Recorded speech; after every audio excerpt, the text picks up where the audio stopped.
18 तारीख को हमारे यहाँ पे रिपोर्ट हुआ था कि 2 पर्यटक आए थे, उनमें से एक लड़का गिर गया और उसका डेथ हुआ है। तो हमारे यहाँ पे एक्सीडेंटल डेथ रजिस्टर्ड हुआ था। वो रजिस्टर्ड होने के बाद फिलहाल शुरुआती दौर में किसी को कोई शक नहीं था, लेकिन उसका जो इन्वेस्टिगेशन किया और फैमिली ने उसका जो कैरेक्टर बताया, उस हिसाब से वो लड़के को वहाँ पे इतना रिस्की पॉइंट पे जाने की कोई ज़रूरत नहीं थी। फैमिली को भी ये डाउट था कि इतनी धोखादायक जगह पे वो कैसे गया। और उसके बाद हमने जो इन्वेस्टिगेशन की थोरोली किया, CCTV footage, technical analysis, time light वगैरह सब चेक किया। उसके बाद हमको शक हुआ, फिर हमने कॉल डिटेल्स निकाले लड़के के, तो उसमें लव ट्रैंगल का इशू सामने आया। उन्होंने प्री प्लान करके मर्डर किया। पुलिस के मुताबिक शादी से इनकार करने के बदले बेवफा मंगेतर सिया गोयल ने केतन को रास्ते से हटा डाला, लेकिन सिया ने केतन की हत्या के साथ उसके परिवार की उम्मीदों को भी खत्म कर दिया और लोहगढ़ फोर्ट पर केतन की हत्या को हादसा करार देने की कोशिश की। इधर शादी की तैयारियों के बीच मंगेतर के साथ लोहगढ़ घूमने गए बेटे की मौत से केतन के पिता ये विश्वास करने को तैयार नहीं थे कि उनके बेटे की मौत हादसे में हुई है। आखिरकार पुलिस की जांच आगे बढ़ी और फिर सामने आया 18 जून यानी हत्या वाले दिन का सीसीटीवी फुटेज, जिसमें 18 जून को केतन की मौत के दिन लोहगढ़ किले पर एक युवक हुडी पहनकर जाते हुए दिखाई दिया। पुलिस ने 18 जून का टेम्परेचर चेक किया तो वो 33 डिग्री निकला। पुलिस समझ नहीं पाई कि आखिर इतनी गर्मी में कोई शख्स हुडी पहनकर चढ़ाई क्यों कर रहा था। इसके बाद हुडी पहने शख्स की तलाश की गई तो वो चेतन चौधरी निकला। देखिए, ये सीसीटीवी कैमरा है और इसी सीसीटीवी कैमरे में चेतन चौधरी की वो तस्वीर कैद हुई है। चेतन चौधरी के फुटेज जो है वो कैद हुए हैं, जिसमें वो हुडी लगाकर, मास्क लगाकर ऊपर चढ़ता हुआ दिखाई दे रहा है। उस दिन गर्मी थी यहाँ पे 18 तारीख को। जी गर्मी का दिन था सर। उसमें कोई आदमी ऐसे हुडी लगा के अकेला ही होगा वो, और तो कोई जा नहीं होगा। उतना आइडिया नहीं था। अगर मौजूद यहाँ पे ड्यूटी पे मौजूद रहता तो आइडिया रहता सर, वो आइडिया नहीं। लेकिन गर्मी थी उस दिन। जी गर्मी थी, इतना ही से मालूम था। उस दिन गर्मी थी और पुलिस सूत्रों से जानकारी है 33 से 35 डिग्री के बीच में टेम्परेचर था। ऐसे में कोई शख्स हुडी लगा के, मास्क लगा के जा रहा है।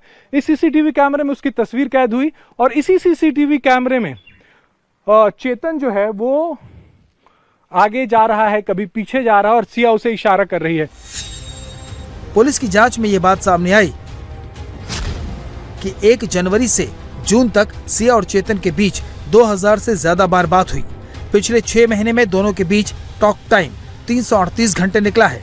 दोनों ने खुद बताया कि उन्होंने इसके लिए लंबी प्लानिंग की। पुलिस सूत्रों के मुताबिक मृतक केतन के परिवार ने पूछताछ के दौरान कई ऐसी जानकारियां दी जिनसे पुलिस को यह समझने में मदद मिली कि केतन बेहद सतर्क स्वभाव का था और बेवजह रिस्क लेने से बचता था। ये पूरी हत्या की गुत्थी जो है वो इसी किले में लगे सीसीटीवी कैमरे, सिया के मोबाइल, चेतन के मोबाइल से सुलझी है। साथ ही परिवार वालों को जब शक होने लगा सिया के, जो पहले सिया कहा करती थी और उसमें सब कुछ उल्टा निकलने लगा, तब शक हुआ और उसके बाद ये सब कुछ सामने आया और ये गुत्थी सुलझी है। केतन अपने परिवार का इकलौता लड़का था। उसके दादा ने केतन की शादी के लिए बड़े बड़े ख्वाब देखे थे। केतन की फैमिली ने सिया के बर्थडे के लिए महाबलेश्वर में पार्टी प्लान की थी। केतन के दादा ने सिया के बर्थडे गिफ्ट के लिए हीरो का हार खरीद लिया, लेकिन उन्हें पता नहीं था कि जिस बहू के लिए वो करोड़ों खर्च कर रहे हैं वही उनके सपनों का कत्ल कर देगी। ये किस्सा तो हमें दो सपने में भी नहीं था कि भाई ऐसा हो सकता है। अभी भी जब उसका बर्थडे मना रहे थे, उसके लिए मैं डायमंड का हार भी लेके आया, प्यार से लड़की के लिए, और लड़की के लिए लेके आया। 19 तारीख को जो था उसके लिए आपको, आप गिफ्ट करने के लिए। लेकिन क्या करूं, क्या सारा लूट लिया तेरा, तो जीवन ही अधूरा हो गया। उस साथ सोता हूँ तो भी वही दिखता है, उठता हूँ तो भी वही दिखता है। पता नहीं क्या भगवान ने उसको बुद्धि दी, हमारा सब कुछ छीन लिया उसने, सब कुछ छीन लिया। केतन की मौत के बाद उसके परिवार के लोगों ने पहले तो सिया को निर्दोष माना, लेकिन जब सिया की मां से केतन की मां ने बात की तो समझ में आ गया कि सिया ने सबको गुमराह किया। केतन की मां अब सिया के खिलाफ फास्ट ट्रैक कोर्ट में केस चलाने की मांग कर रही है। हमको जब पता चला हम खुद शॉक थे उस चीज़ के लिए। जब 19 को हमको पता था, 19-20 को जब बेटा आया नहीं, तो हम खुद शॉक थे।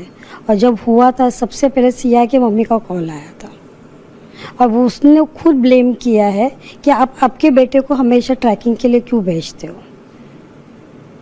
लेकिन जो बातें पता चली है तो सीआई जबरदस्ती हाँ, सियाई ज़बरदस्ती लेके गई है और सिया की मम्मी ने हमको कॉल करके बोला है मेरे को कि आप आपके बेटे को ट्रैकिंग के लिए क्यों भेजते हो।